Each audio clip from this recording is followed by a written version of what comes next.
ഭരണഘടനയെ അവഹേളിച്ച മന്ത്രി സജി ചെറിയാൻ രാജിവെക്കണമെന്നാവശ്യപ്പെട്ടുകൊണ്ട് സ്വന്തം നാടായ ചെങ്ങന്നൂരിലും കേരള വ്യാപകമായ വൻ പ്രതിഷേധം.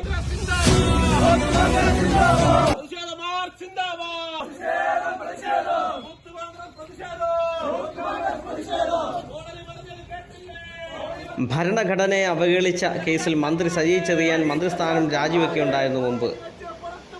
പിന്നീട് ധാർമ്മികതയുടെ പേരിൽ മാറി നിൽക്കുകയും പിന്നീട് അദ്ദേഹത്തിന് അനുകൂലമായ റഫറൽ റിപ്പോർട്ട് വരികയും അതിൻ്റെ ബലത്തിൽ താൻ നിരപരാധിയാണെന്ന് പൊതുജനത്തോട് പറഞ്ഞുകൊണ്ട് തിരിച്ച് മന്ത്രിസ്ഥാനത്തേക്ക് തിരിച്ചു വരികയുമായിരുന്നു. അതേ കേസിൽ പ്രതിയായി ആരോപിതനായി വരികയും ചെയ്യുന്ന ഈ സാഹചര്യത്തിൽ മന്ത്രിസ്ഥാനം രാജിവെച്ച് അന്വേഷണം നേരിടണം എന്ന് പറഞ്ഞുകൊണ്ട് സ്വന്തം നാടായ ചെങ്ങന്നൂരിലും കേരള വ്യാപകമായ വൻ പ്രതിഷേധവും നടക്കുന്ന കാഴ്ചയാണ് ഇപ്പോൾ കേരളം കണ്ടുകൊണ്ടിരിക്കുന്നത്.